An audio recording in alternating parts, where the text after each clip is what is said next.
Amen. Well, good morning. We are excited that you are here today, joining us in person and online. My name is Daniel. I'm lead pastor here at Corridor Church. We love Sunday mornings, one, because we get to worship God together, and two, because we get to see you. Today we are kicking off a new series in the book of Proverbs called Wise Living, and I will apologize if I yell. I'm going to try not to yell today. Those of you that saw the Facebook post last night, I was at a concert last night, and it was, like usual, loud. And so if I'm yelling, it is not intentional. It's because I can't hear very well still. My ears are still ringing a bit. So we're going to kick off Proverbs. If you want to open that up, whether you've got paper Bible, Bible app, or whatever, it's also going to be up on the screen for you as well. We'll be in Proverbs chapter 1 since we're starting off there this week. When I was in college, I went to what used to be called the Baptist College of Florida. It's now a university, and I think it's the Baptist University of Florida or something like that. But when I was there, it was a small college. It's still a small university. But because of the nature of the college, because it was primarily a pastoral school, so most people were going for a degree to become a pastor of some sort, whether it's to lead worship or whether it's to be like a youth pastor or lead pastor or whatever. Most people there were attending with the thought of going into that field as a career. Which led to kind of a unique dynamic on campus. Most colleges are filled with younger students straight out of high school. At my college, it was not quite that way. It was a majority younger students, but there was also quite a few people that were older, had been living life a little bit and had other careers, and they were now attending this college because they believed God was calling them to a different career path, which in most cases was church work in some way, working at a church or starting a church like what we're doing here. And so you had a lot of guys that were older. I went straight out of high school. I knew that's what God was calling me to do, and so I went straight out of high school and began there. But one of the things that I did, it just kind of naturally happened, was I ended up hanging out with most of the older guys. Most of the guys that had kids, they'd been married for a while, they'd had careers in other fields, and they didn't live on campus, they didn't live nearby even. They drove to campus for class, then they'd leave and they'd go to work and whatnot. And in between classes, at lunchtime and whatnot, and sometimes during chapel time when we were supposed to be in chapel, a lot of times we would skip. We weren't supposed to do that, but we would. And we would sit and talk. And one of the things that I loved about sitting with these guys, and I thought they were old at the time, if I'm being honest, as an 18-year-old kid talking to a 40-year-old, I thought they were old. Now that I am almost 40, I realize that is old, but it's not that old. It's not that old. At least my kids tell me it's old. So I found myself hanging out with these guys. In all honesty, I learned more about serving people, serving the church, loving God from those men. Three in particular. There was a guy named Tim, Slade, another guy named Richard. Those three men in particular taught me more than I learned in a book, in a classroom setting. I learned a lot in those classes and a lot in those books that I had to read, don't get me wrong, but I learned more from those guys about practicality, wisdom, actual wisdom, and we're going to get into that here in a little bit, than I learned from any book. And hopefully, over the course of your life, you've had some people that have poured some wisdom into you at some point in time. Whether you remember it or not, whether you hung on to it or followed it or not, hopefully you've had that experience. Hopefully you've seen that. If you want true wisdom, however, you need to know this. You need to know that following Jesus is the beginning of wisdom. Following Jesus is the beginning of true wisdom.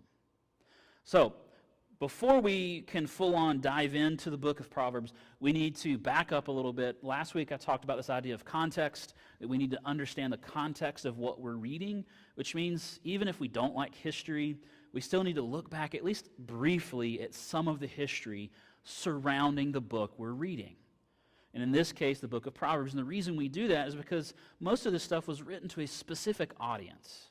Proverbs was written to the nation of Israel I can't remember exactly what year, but it was a long time ago. It was when they were still one kingdom before they were divided and before they were conquered by the Babylonians, by the Persians, by all these different groups that came in and took over. So it was when they were their own nation.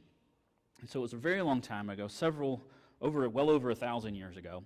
And so Solomon was a king, and we'll get into that a little bit more as we kind of walk through this. He was the king of Israel at the time.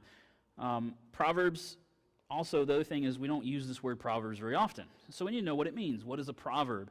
A lot of people, at least me, this is my mind goes to a guy named Confucius. Confucius was a Chinese philosopher, that had all these sayings. And some of them were good, some of them not so much, if we're honest. He taught Proverbs. In Proverbs. Proverb is a saying intended to impart wisdom, intended to impart a morsel, or a friend of mine would call it a nugget of wisdom. Caleb is that friend, by the way. He likes to call things a nugget of this. So a morsel of wisdom, a bite-sized chunk to say. So Proverbs typically are sayings, like short one-line sayings that have wisdom in them, and they're oftentimes kind of put into more poetic type language, and so to help the reader remember, the reader or the listener to remember the proverb and remember the piece of wisdom.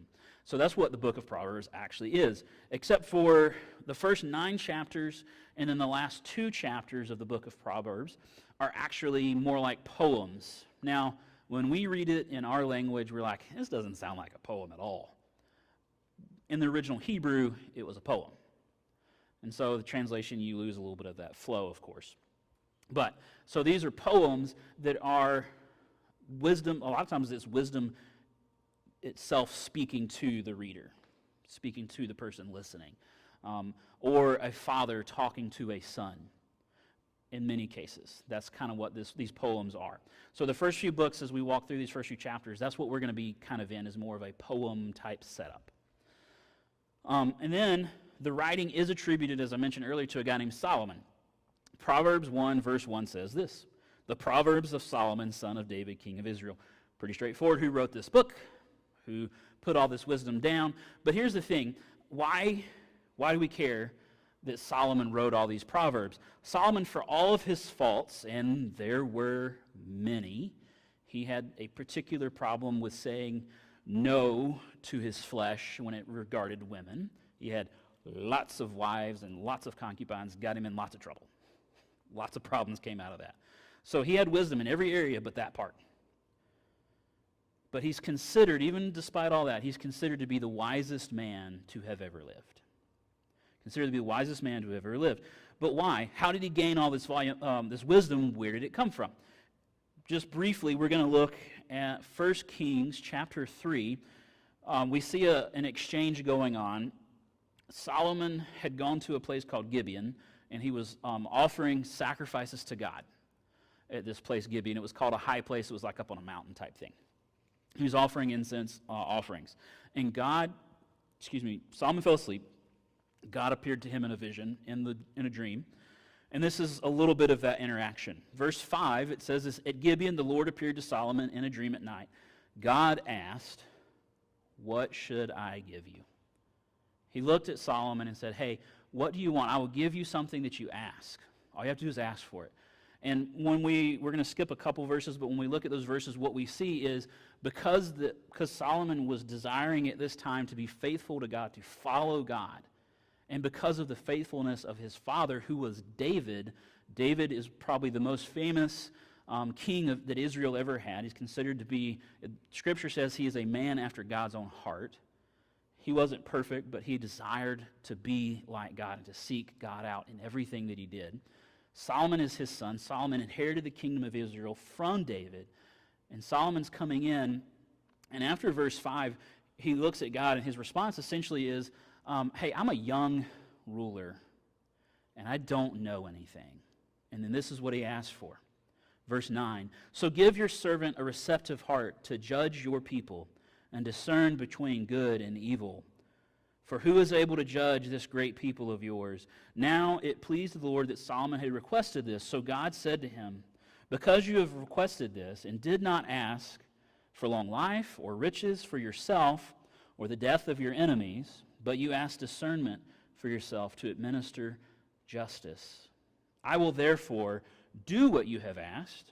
I will give you a wise and understanding heart, so that there has never been anyone like you before and never will be again. So God granted Solomon's request, but he went further than that. What we actually see is that God not only granted his request to be a wise king, he said, hey, because you didn't ask for riches, I'm going to give them to you. You will be the wealthiest king ever, is the idea. You'll be the wealthiest king that Israel has ever seen for sure. And Israel, while Solomon ruled, was the wealthiest nation in the world. They were the most powerful nation in the world at the time. All because Solomon didn't ask for it. Solomon asked for something that was good. He asked, give me wisdom to rule your people properly. Help me be the leader that they need me to be, that you want me to be. And God said, okay, I will do that. I'll do that and then some.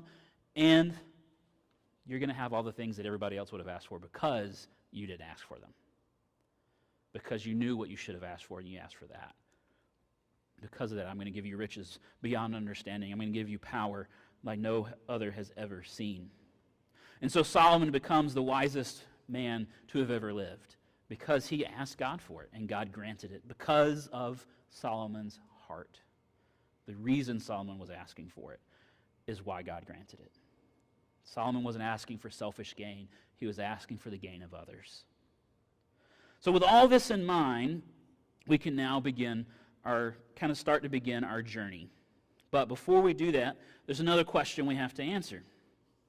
What is wisdom? What is wisdom? So earthly wisdom, simply put, is understanding how and when to apply knowledge. How and when to apply the knowledge that we've gained.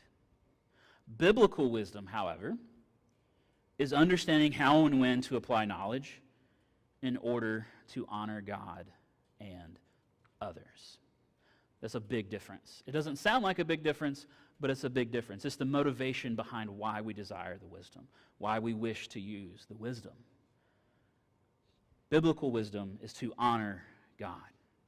So Solomon takes us on this journey.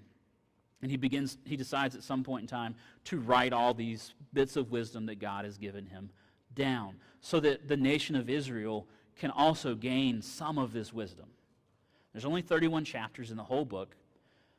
Probably chapter 31 is probably the most famous because it is the one that the preachers like to preach on Mother's Day because it's about being a virtuous woman, what it means, what it looks like to be a godly woman, and is a great picture of womanhood painted there.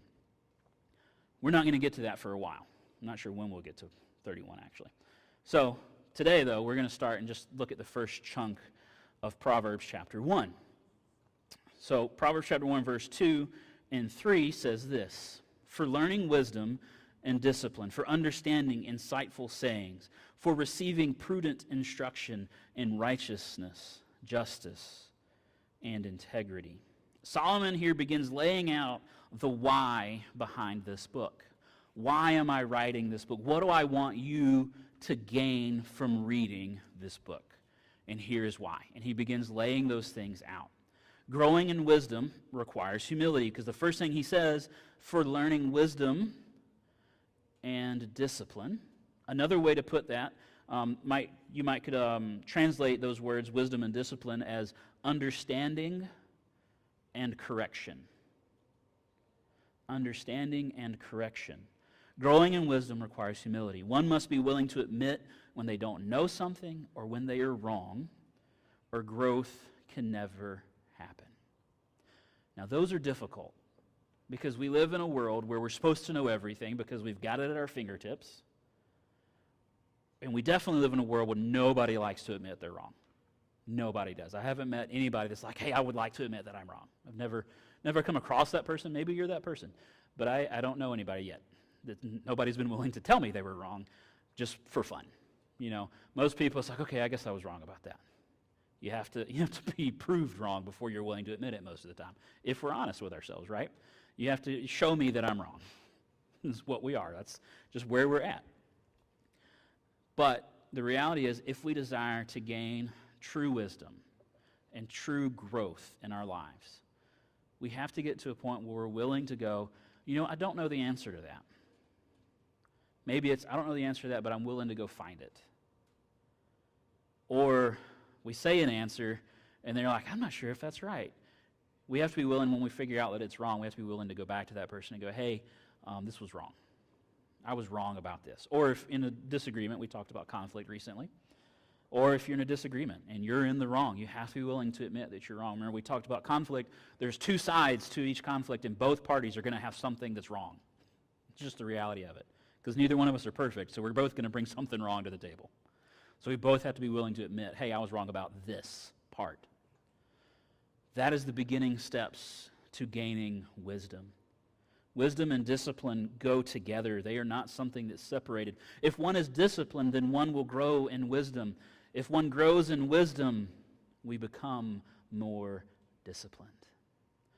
They go hand in hand. We want to have wisdom, but we don't want the discipline. And I say we because I am right there with everybody else. I want the quick, easy answer. I want to do it the easy way, not the difficult way. Wisdom, however, is not learned the easy route. Very rarely is it learned the easy way. Solomon was fortunate. He asked God for it. His heart was where it needed to be, and God granted it. He got lucky. Let's be honest about it. Most people, however, wisdom is gained through experience. And that's where discipline becomes important. Excuse me. Solomon aims to help the reader understand these wise sayings to better our lives and to better the life of those around us. Wisdom is not just for us. It is not intended to be kept to ourselves. It is intended to be shown to the next generation, to those behind us, those alongside us. It is not intended to be kept to ourselves, especially godly wisdom. Godly wisdom is not intended to be hoarded and kept to ourselves. It's something that we should desire to share. The problem is it takes time to do that. It means we have to take time out of our day. We have to take time out of our schedule and intentionally teach someone else. But we have to do it. Otherwise, that wisdom will be lost. Otherwise, that wisdom will be missed out on, and it will take years for others to learn it because they're not being taught it and they're having to figure it out on their own by themselves. Most times, wisdom is learned through experience, but it's much easier if you have somebody coming alongside you as you experience these things, pointing out the bits of wisdom that you can learn versus having to hope you figure it out on your own. And then he goes into a list of things that's for understanding insightful sayings. So he's like, hey, you read these things, it will help you understand the Proverbs better. For receiving prudent instruction and righteousness, justice, and integrity. Righteousness is living right, a right restored relationship with God, others, and creation. Biblical justice is equal treatment of all people due to the fact that they are created in the image of God. No other reason is required to treat somebody as, we'll treat them like a human being, right? That's what we said. We should all treat everybody like a human being. The reason we should do that, and we've lost sight of this in most culture because unless you're a Christian, you don't necessarily agree with this. But the reality is, Christianity, the reason all Christians should treat all people equally, no matter where they're from, what they've done, who they are, what they look like, we should treat them all equally because all of them are made in the image of God. They all have part of God imprinted into their lives. Now, that image has been marred by our sin, and is covered up by our sin a lot of times, but we are all created like Him. We are all created to desire something more than this world because we were meant for something more than this world. So justice is treating all people as though they are equal and worthy of that love. Biblical integrity is being found without blemish or sin, even in your private moments. One with integrity is the same with people around as without. When these are present in a person's life, discerning right from wrong becomes easier in all situations. Now, this isn't talking about the right choice. Do I go to Iowa State? Do I go to the U of I? Or do I go to a college with a real football team? Sorry, I had to throw that one out there because it's college football season. Maybe like an SEC school, but ouch. I'm just kidding. I am not that kind of fan in all reality, but it was a good opportunity to take a poke at Iowa schools because it was fun. But that's really not what this is talking about. I mean, wisdom plays into making those decisions and understanding what God is doing in your life. But what this is more or less talking about, right or wrong, is talking about a moral choice. What is the proper moral choice in a situation in life? When we're faced with a dilemma of making a decision on something, sometimes there is a moral aspect of, if I go down this path, morality-wise, biblically-wise, it is not the right path. It is not what God has taught me in Scripture. Versus if I go this way, this is the way that's going to honor God. And gaining wisdom helps you look at those situations, and it makes it quicker to make that decision. Because if you are growing in godly wisdom, and you're working on righteousness and integrity and justice, when you look at a situation in life, you're going to clearly know the path that God wants for you when it comes to a moral decision. Now, when it does come, like talking about this idea of picking which, like for seniors or high school students is where they're really beginning to think about this idea of college or career choices for those of us that have made it past the college stage. That's not necessarily what this is talking about. There's a right or wrong choice to make. The reality is if God has put it before you, He's given you wisdom to help you choose which path. But if God has given you two paths, the reality is whichever path you pick is probably going to be the one that He wants you to pick anyway, because it's the one you picked. So wisdom comes into play there, but the wisdom that Solomon is addressing here is more about these morality choices. Picking up verse 5. For teaching shrewdness to the inexperienced, knowledge and discretion to a young man. Let a wise person listen and increase learning. Let a discerning person obtain guidance. For understanding a proverb or a parable, the words of the wise and their riddles. Shrewdness is not something we talk about often. Sometimes it's even talked about in a negative light, like it's if somebody's being shrewd, then they're trying to figure out how to manipulate a situation to their betterment, is sometimes kind of how we receive that. But when we see it talked about in Scripture, it's actually talked about in a positive light, like in this case. Christ also talks about in the Gospels, there's an instance, and I forgot to look it up and make a note of it, where He says we should be as shrewd as servants, or as wise as serpents is another translation that's used. But it's used in a more positive light. These are good things for us to be. To be shrewd is this idea of having and showing good judgment. Like I said, we kind of mess that up, and we tend to try and look at it as a more negative thing. But being shrewd is simply being able to look at a situation and use good judgment to make a decision or to make an understanding about something. Solomon is hoping to capture the attention of the inexperienced in order to help them learn good judgment. Now, inexperienced is just that, somebody that hasn't had a lot of life experience, which typically goes with youth. The younger you are, the less life experience you have, the less opportunity you have had to learn stuff, to learn and gain wisdom. So Solomon's like, one of the other reasons I'm writing this is because people that are inexperienced versus fools, which we'll get to here in a little bit, people that are inexperienced tend to be willing to learn, versus a fool is somebody that's unwilling to learn. So he's saying, I'm hoping to catch your attention, you that are inexperienced, you that are younger, you that haven't lived life quite as long as others might have, or had as many experiences as somebody else might have. I'm hoping to catch your attention and teach you some wisdom, so that maybe as you gain life experience, you avoid some of these pitfalls that others did not. So I'm hoping to get your attention so that you can learn to be shrewd, to make good decisions, to have good judgment. That's something I've really been thinking more and more about, probably because I'm getting older. One of the things that I think is a real struggle in our culture, and when I say our culture, Western culture in particular,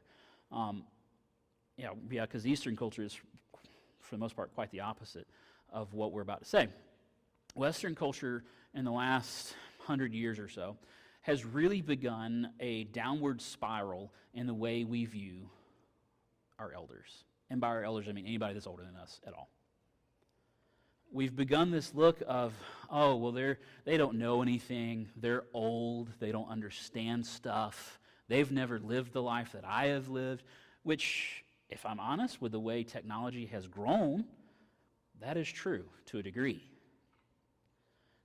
An older person may look at a piece of technology and not understand it. But in all reality, who cares? Because that piece of technology isn't the wisdom that person holds that you need to be worried about. Wisdom from an older person is life experience. They have gained through experience, through making bad decisions. Unfortunately, there are some that still make those bad decisions, but most have learned through life that there's some situations you just want to straight up avoid. And because we now look at older people as an inconvenience a lot of times, and I've been guilty of that just like anybody else has been, especially when I was younger, we often look at older people as an inconvenience to us. They drive slow, they walk slow, whatever. They're an inconvenience. They don't know anything about the modern world, but they know so much about life that we don't know yet. And the younger you are, the less about life you know.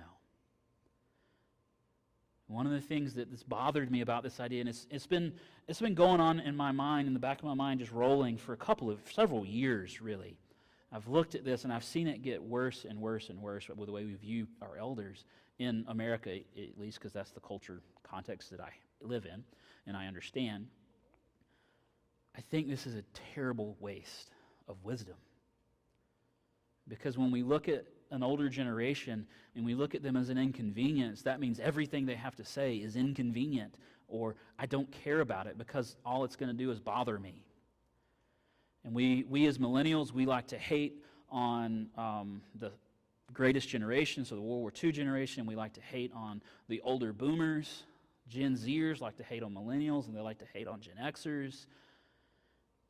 The reality is, we should be looking at generations that have come before us and learning from them, because if we don't, we will be doomed to repeat their mistakes. So we need to learn from those experiences. We need to learn from the older generation. We need to learn from those that Solomon would call fools. A fool is someone that is unwilling to learn, and they will constantly do the same thing over and over again. It's the definition of insanity, right? Is doing the same thing over and over again, hoping for different results. A fool, that's their mindset, is I'm going to continue to live my life like this and then wonder why my life is getting worse and not better. That's a fool.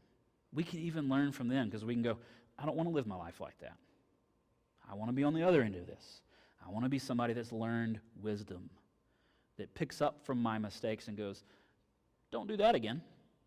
Or picks up from the mistakes of others and goes, I don't want to do that again. That's why I love history. I love learning about history.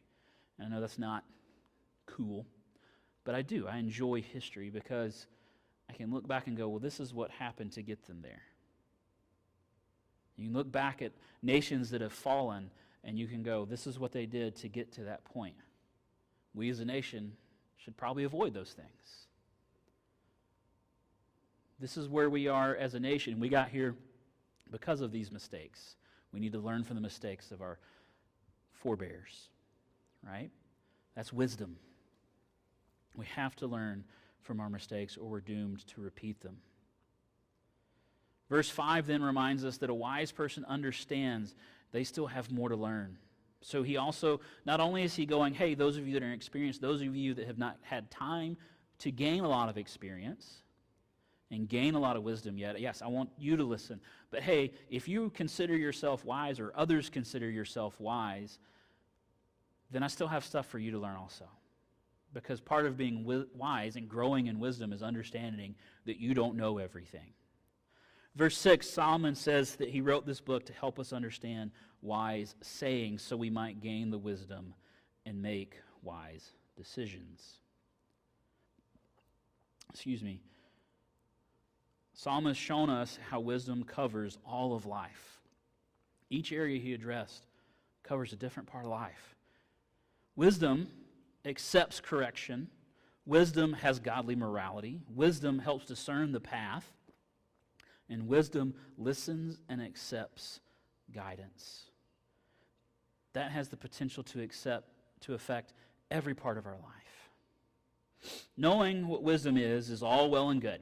But the question that I need answered at this point in time, the question I need answered and that we all need answered, how do I obtain wisdom? So this is all great, Solomon. This is wonderful that you're covering these things, that you want us to read this book for these reasons. But how do I gain this wisdom? Other than just reading it, because reading it's not enough. How do I gain it? Well, Solomon answers that question in verse 7. The fear of the Lord is the beginning of knowledge. Fools despise wisdom and discipline. Wisdom is found in a reverence for God. God is the beginning of all wisdom. He's the creator of it. So it all starts with him. If we desire to grow truly wise, we must begin with a love of God. Fools are arrogant and they reject correction even when it is offered in love.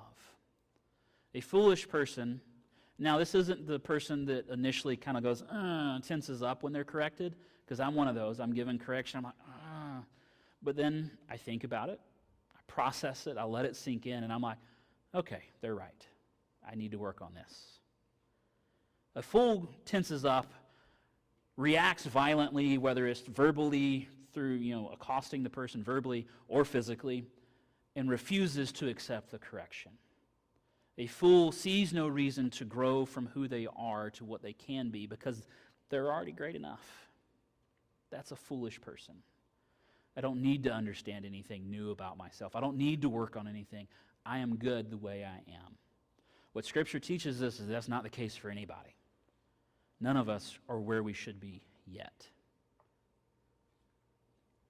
So Solomon addresses that here at the end of verse 7, but then he talks about if you fear God, if you have a reverence, an awe, a love of God, then wisdom can begin.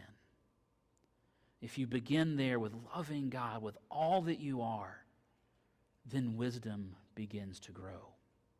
Following Jesus is the beginning of wisdom. True, unblemished wisdom is only found in God. We can look to people, we can look to books, we can look to ancient dead guys, but all of their wisdom will be faulty at some point because it is rooted in brokenness. Because they were broken just like I'm broken, just like you're broken. Without Jesus, that brokenness cannot be fixed. And without Jesus, and unless those people that you're reading, unless those people, those ancient dead guys, those books point you to Jesus, their wisdom is going to fall short. You can read all the self-help books you want, but unless at the beginning of that book they go, hey, all of this begins with Jesus, that self-help's going to fall short. Because it's going to be centered on you, it's going to be centered on the author, and it's going to fail at some point in time. Not saying there's not some good stuff in those books, because sometimes there is. But they miss the mark of where to begin. Almost all of them. They should all begin with Jesus. So here's the challenge before we move on. We've got a couple more things we're going to do today as part of our service. So here's the challenge. Here's my question for you. Do you seek wisdom? If so, two questions for you. If so, where is your starting point? Do you seek wisdom? And if so, where is your starting point?